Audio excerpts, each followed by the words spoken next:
अध्याय फर्स्ट, जो मैंने पिछले वीडियो में बताया है आपको, पिछले वीडियो में वास्तविक संख्याओं के बारे में बताया था।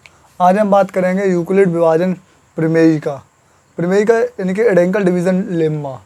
तो इसके बारे में आज हम बात करेंगे बड़े अच्छे से, और आज हम इस मेथड को पहले समझेंगे, उसके बाद इस पर कुछ एग्जाम्पल लगाएंगे, 1 या 2 एग्जाम्पल लगाएंगे, और फिर इस मेथड को तैयार आप लोग बड़ी आसानी से कर सकते हैं। तो लास्ट आप वीडियो जरूर देखिएगा। तो स्टार्ट करते हैं। तो यूक्लिड विभाजन प्रमेयिका होती क्या है, आप पहले ये समझ लीजिए। यूक्लिड विभाजन प्रमेयिका 2 धनात्मक पूर्णांक a और b, धनात्मक पूर्णांक। मैंने आपको पिछली वीडियो में वास्तविक संख्याओं पूर्णांक संख्याओं के बारे में बताया था।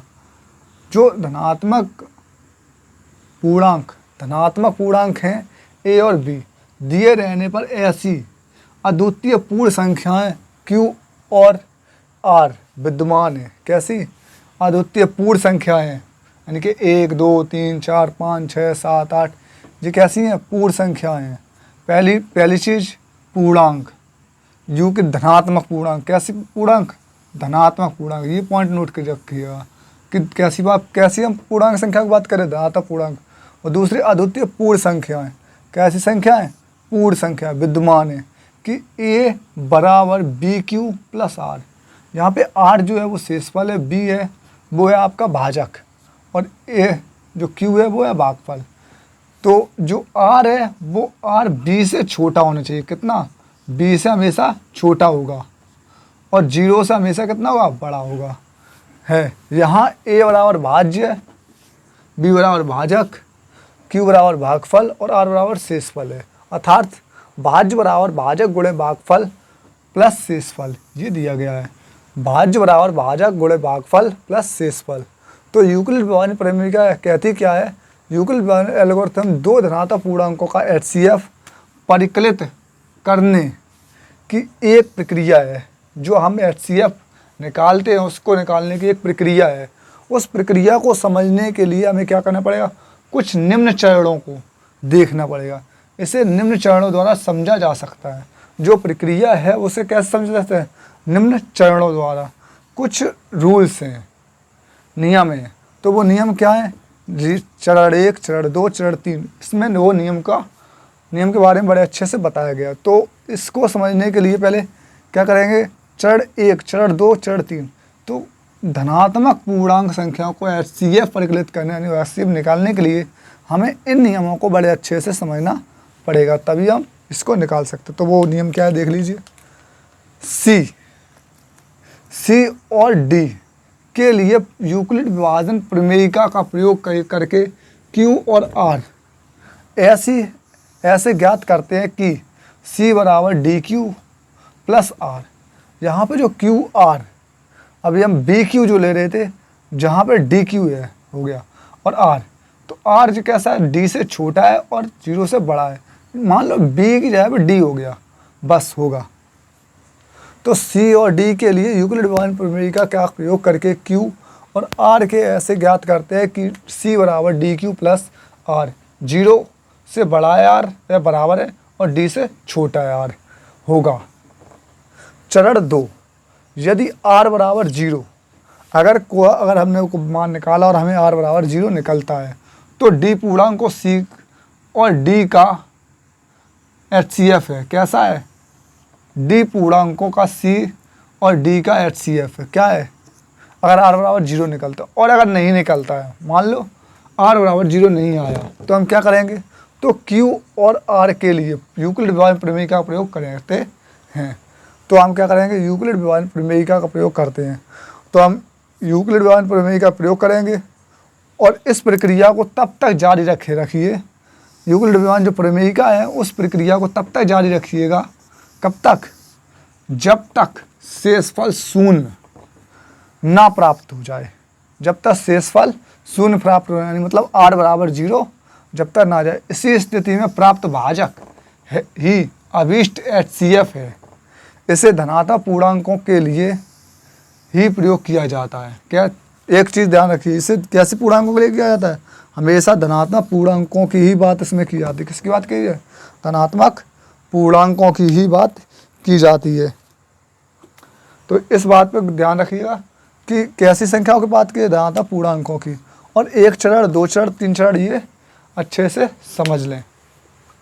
तो अब बात करते हैं, हम एक एग्जाम्पल इस पर लगाते हैं, तब उसके बाद अच्छे से समझ में आ जाएगा।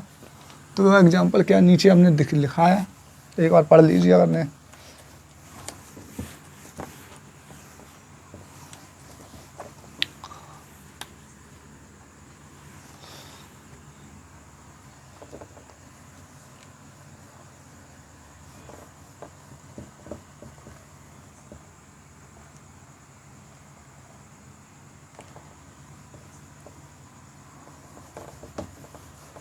जो एग्जाम्पल है वो ये एग्जाम्पल है। तो इसमें क्या दिया गया देखो, इसमें 4052 और 12,576 ये दो संख्याएं दी गई हैं।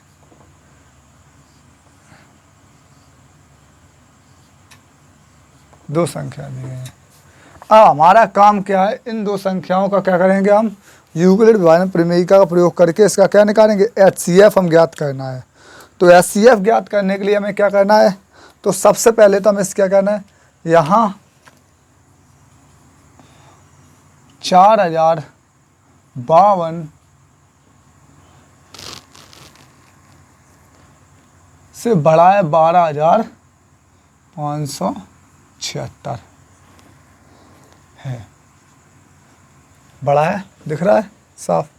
तो हम क्या करेंगे, इसका नियम जो हमने नियम पढ़ा है वो क्या नियम है, नियम है ये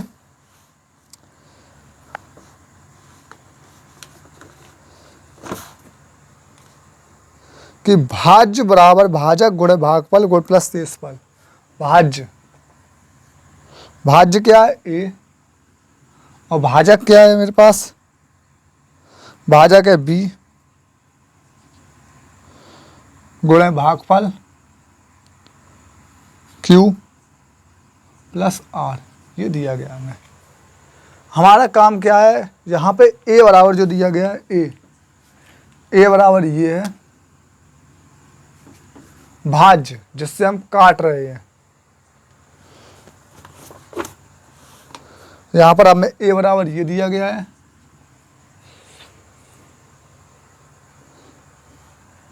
B बराबर ये और Q और प्लस R हमें निकालना है। तो कैसे कैसे निकालेंगे ये सोचिए। सबसे पहले तो हमारा काम क्या है कि कैसे निकालेंगे। तो हम क्या करेंगे, इसको सिंपल तरीका कैसे करेंगे कि हम एक वैल्यू A रखी 12,576 रखी, 12,576 को किया B हमने रखी 452। इसका मल्टीप्लाई ऐसी संख्या से करो जो हमने क्या किया, 3 से मल्टीप्लाई कर दिया। 2 से करेंगे तो 8,000 आएगा, 3 से करेंगे तो 12,000 आएगा, इसलिए 3 से किया। अब जो भी संख्या आएगी, हमने देखा 3 दूनी 6 सही है, 3 पचे 15 5 सही है, 3 पचे 3 5 1 आ गया 420। यहाँ पे कितना बचा है, 420 बच रहा है। कितना बचा है, 420 यहाँ पे शेष आया। अब क्या करेंगे, अब क्या करेंगे, यही क्रम फिर से दोहराएंगे पुनः।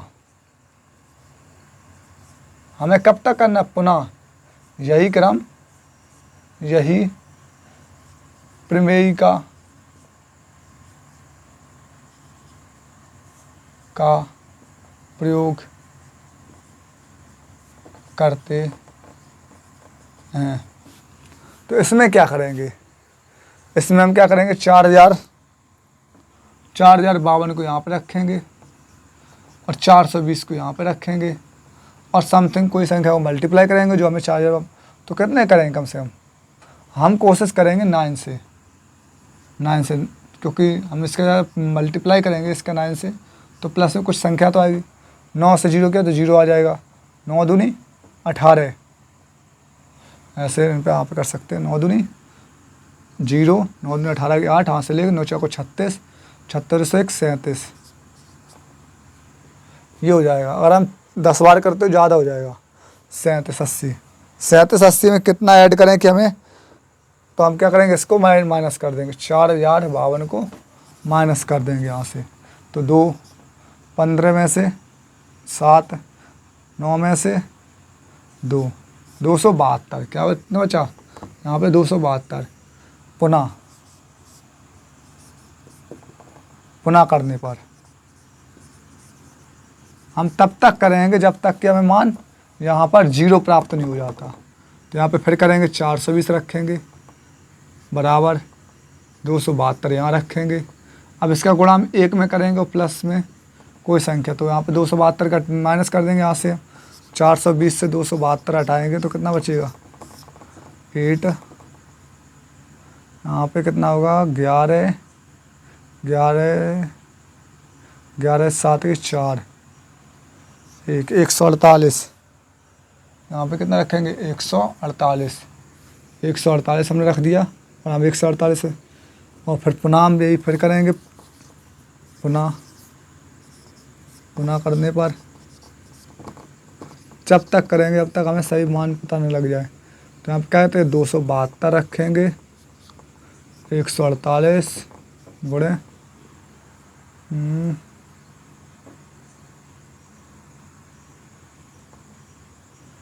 इसका करेंगे तो ज़्यादा, एक बार करेंगे प्लस। अगर हम 272 में से 148 माइनस कर दें तो कितना बचेगा, 12 में से 8 के 4, 6 में से 4 के 2, 124, 124। तो यहाँ पे हम रखेंगे फिर कितना, पुनः यही करने पर पुनः करेंगे तो क्या आएगा हमारे पास, पुनः करने पर आप जैसे लिखना चाहें वैसे लिख सकते हैं। पुनः जब करेंगे तो यहाँ पे आएगा 148 रखेंगे, ये वाली संख्या यहाँ पे रखेंगे बराबर 124 गुणे 2 प्लस 0। अब यहाँ पे हमें आया, तो हमारे यहाँ पे मान कितना होगा, जो लास्ट हमारा जो आंसर आएगा 124, नहीं हाँ सॉरी, यहाँ पे 140 का मल्टीपल 1 के साथ करेंगे तो यहाँ पे 24 बचेगा। फिर हम पुनः फिर से करेंगे एक बार, पुनः करने पर तो यहाँ पे 124 आ जाएगा बराबर 24 आएगा। 24 का मल्टीप्लाई कैसे करेंगे, 24 पंचे 110, 24 पंचे 120 प्लस 4 आएगा यहाँ पे समथिंग, ये जोड़ दें तभी ये संख्या मिलेगी। फिर पुनः करेंगे, पुनः करने पर पुनः फिर से करेंगे तो क्या आएगा, 24 बराबर कितना,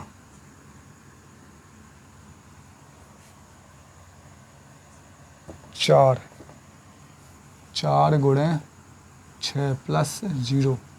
तो यहाँ पे जो आंसर आएगा वो कितना आएगा, यहाँ शेष 0 प्राप्त हो गया। यहाँ पे क्या होगा, यहाँ शेष 0 प्राप्त हो गया।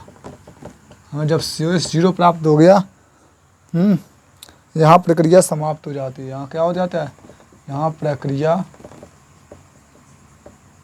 समाप्त हो जाती है, समाप्त हो जाती है।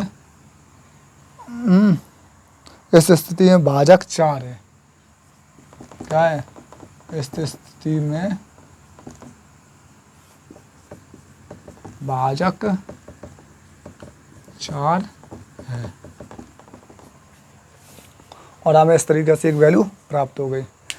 इसी पे बेस्ड अगर हम एक और सवाल लगाना चाहें तो लगा सकते हैं, वो भी बड़ा सिंपल तरीके। एक दूसरा मेथड ये भी होता है, जैसे यही क्वेश्चन हम करें तो हम इस तरीके से कर सकते हैं। 12,576 रखा हमने,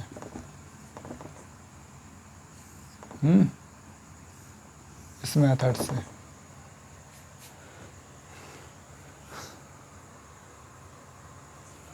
ऐसे नहीं ऐसे रखे, यही रखा है, करके दिखा रहे। इसी को दूसरे मेथड से एक और करके दिखा दे, इस तरीके से भी कर सकते हैं। ये तो बिल्कुल वैल्यू प्राप्त होगी, नोट कर लेना।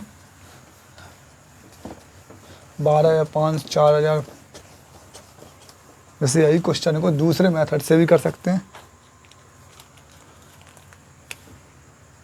दूसरे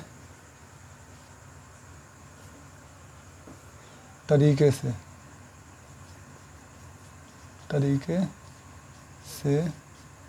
करने पर, हम दूसरे तरीके से करें तो क्या आएगा, हमारे पास यही है सेम क्वेश्चन। यहाँ पर लिखा है 12,576 और यहाँ पर कितना है हमारे पास 4,052।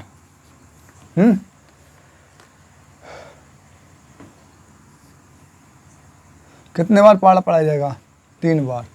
यहाँ पर 3 रखो, यहाँ पे आएगा 3 दूनी 6, 3 5 15 5, हाँ से ले 3 1, 3 4 12।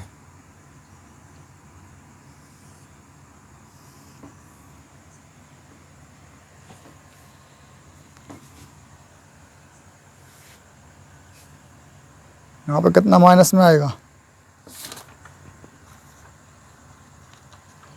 यहाँ पे आएगा 420।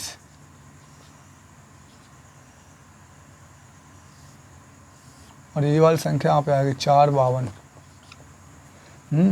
इसका फिर मल्टीप्लाई करेंगे, 9 बार किया तो 9 से 0 हो जाएगी 0, 9 दूनी 18 की 8, हाँ से लेक 9 चौक 36, 1 37, ये हो जाएगा। फिर इसका हम इसमें फिर करेंगे, यहाँ से 2 से 2 आ गया, यहाँ पे 15 से 8 7, यहाँ पे 10 में से 9 में से 2, 272 और ये 420 यहाँ पे आ गया।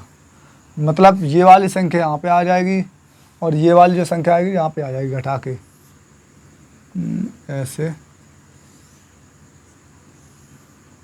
सब्ट्रैक्शन करके। अब इसका मल्टीप्लाई करेंगे तो एक बार, फिर इसका भाग देंगे, एक बार जाएगा, एक बार 272 आएगा यहाँ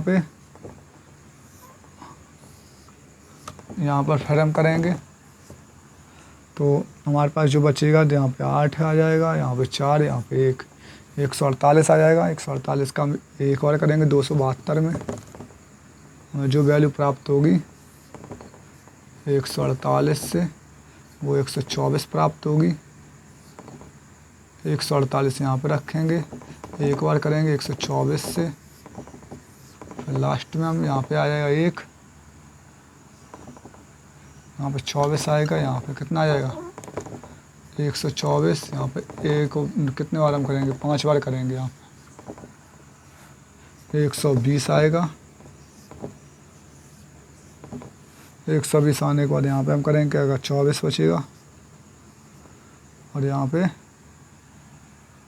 24 नहीं 4, यहाँ पे 4 बचेगा, यहाँ पे 24 हो जाएगा। 6 बार करेंगे तो 24 आ जाएगा, यहाँ पे 0 आ जाएगा। तो यहाँ पे जो भाजक आया वो कितना 4 आया। इस तरीके से भी हम एक कर सकते हैं। ये दूसरा तरीका है जो हम इस तरीके से भी सॉल्व इसे कर सकते हैं। ये दूसरा तरीका इक्वलिटी डिवाइस सॉल्व करने का। तो ये मैं जो तुम्हें 2 मेथड आपको बताए हैं ये बहुत इंपॉर्टेंट है, तो आप समझ सकते हैं कि कितनी आसानी से। अगर आपको समझ में नहीं आया तो मैं दोबारा समझ सकता हूँ। मैंने ये संख्या ली और इसके ये वाला मान लिया, इसका मल्टीप्लाई सबसे पहले इसका भाग दिया, इतने बार पढ़ा कि 3 से इतने से ज़्यादा कि इससे ज़्यादा चले जाए। फिर मैंने ये जो आया इसको हटा के यहाँ पर रखा, ये वाली संख्या यहाँ पर रखी, फिर इसका वही क्रम जो यहाँ पे किया था वही यहाँ पे किया, फिर इसको हटाया यहाँ पर रखा, फिर ये यहाँ पर रखा, फिर यही जो क्रम एक बार यही दोहराता रहे और धीरे करके मुझे ये मान प्राप्त हो गया। तो आपको अब समझ में आ चुका होगा कि कितनी आसानी से हम मान प्राप्त कर सकते हैं। तो next, thanks for watching my videos.